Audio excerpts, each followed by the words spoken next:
بسم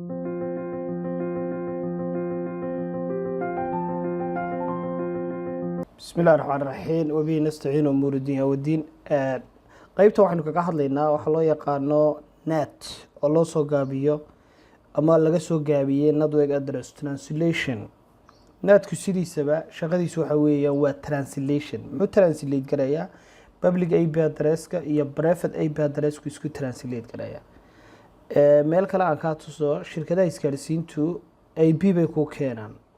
ama iyagunba internetka ku ogolaada. adiga maxaa ku diiday inaad intaad IP computerkaaga siisid antenna IP siisid aad tiraahdo internetka ku xidhmaya kuma xidhmi kartid marka waxa meesha jira nidaam baa jiraya IP addressing lagu maamulo oo company maxaa la yiraahdaa organization weyn uu maamulo inuu gadaal ka arki doono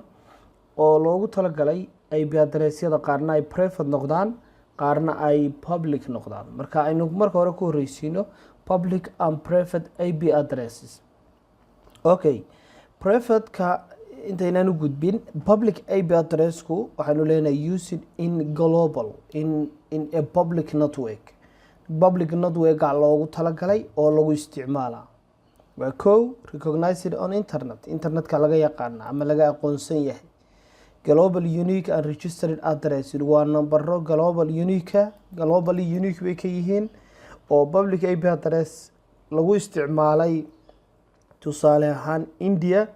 mar labaad laguma isticmaali karo meel kale oo adduunka kamid ah marka sida frequency-ga kale ma aha frequency-ga reusing baa lagu sameyn karaa laakiin lama isticmaali karo nambarada loo yaqaano registered IP addresses-ka public loo yaqaano lama isticmaali karo yaa qaabilsan ama yaa waxan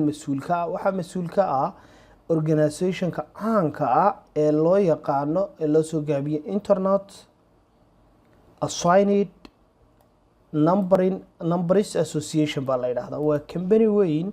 oo company aanan odhanin waa organization weyn oo sida frequency-yada iyo waxyaabahaas iyo telecommunication ITU u maamusho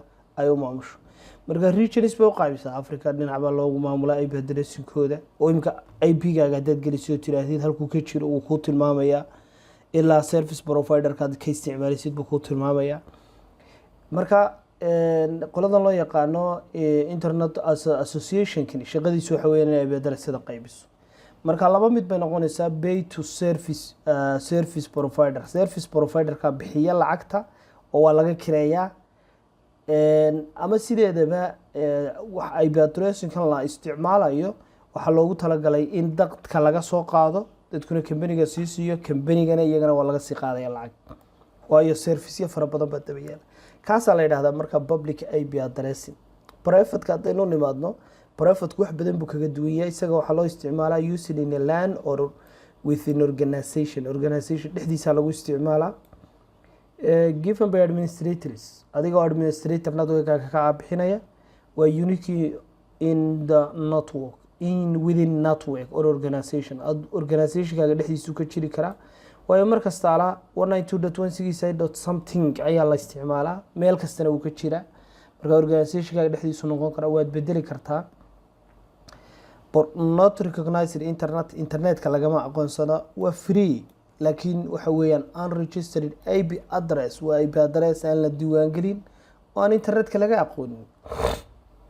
su'aal baad isweydiin kartaa public IP address iyo private IP address-ka maxaan ku kala garan karaa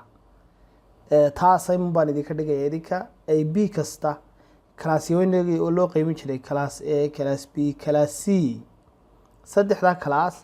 class kasta wuxuu yeelanayaa labada class kale iyaga broadcast-ka iyo loo isticmaalo labada class saddexda class A ilaa iyo C meel buu ka bilowdaa public IP address-ku meelna uu ku dhamaadaa meelna private IP address-ka ka bilowda meelna uu ku dhamaadaa taa idinka assignment idinku dhaafaya